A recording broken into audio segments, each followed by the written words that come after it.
ನೀವು ನಿಮ್ಮ ಜನ ಸಾರ್ಥಕ ಆಗಬೇಕು ಅಂತ ಅನ್ಕೋಬೇಕು. ಜನ ಸಾರ್ಥಕ ಏನ್ ಮಾಡಬೇಕು, ಎಲ್ಲರಿಗೆ ಧ್ಯಾನ ಅಂತ ಹಂಚ್ಕೊಳ್ಬೇಕು. ಧ್ಯಾನ ಮಾಡಿದ್ರೆ ಯಾರು ಸಾವು ನಿನಗಾಗ್ತದೆ, ಮತ್ತೆ ಇನ್ನೊಬ್ಬರಿಗೆ ಲಾಭ ಹೆಂಗಾಗ್ತದೆ?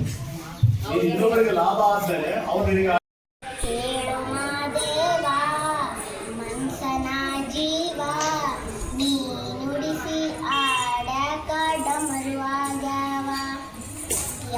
ಶಿವಲಿಂಗ ಎಡಸುತ್ತಿ ಹಿಂಗ ಏನೇನೋ ಇಲ್ಲಯ್ಯ ನಮ್ಮ ಕೈಯಾಗ ಎರಳಿಸಿ ತಾಳ ಉರಳಿಸಿ ತಾಳ ನಡೆಸು ನೀ ಬಾಳ ಶಿವ ಶಿವ ಶಿವ ಶಿವ ಶಿವ ಶಿವ ಶಿವ ಶಿವನೇ ಹರ ಹರ ಹರ ಹರ ಹರ ಹರ ಹರನೇ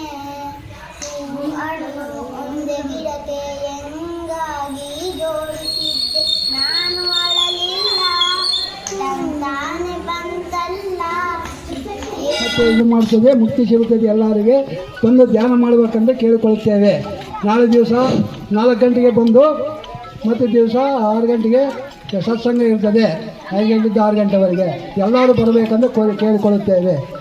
ನಮಸ್ಕಾರಗಳು. ಧ್ಯಾನ ಜಗತ್ತೇ, ಪಿರಮಿಡ್ ಜಗತ್ತೇ, ಸಸ್ಯಾಹಾರ ಜಗತ್ತೇ, ಹಿಂಸಾ ಚೋಡ ಹಂಸಾ ಪಕೋಡ, ಹಿಂಸಾ ಚೋಡ,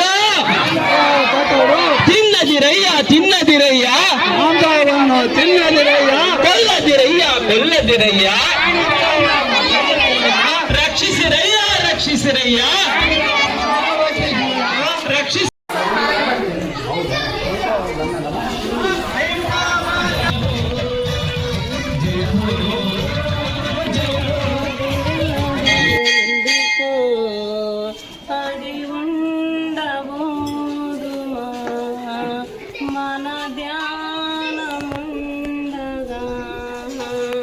నెమ్మదిలే కున్నదా గుండెల్లో గాయమైనదా,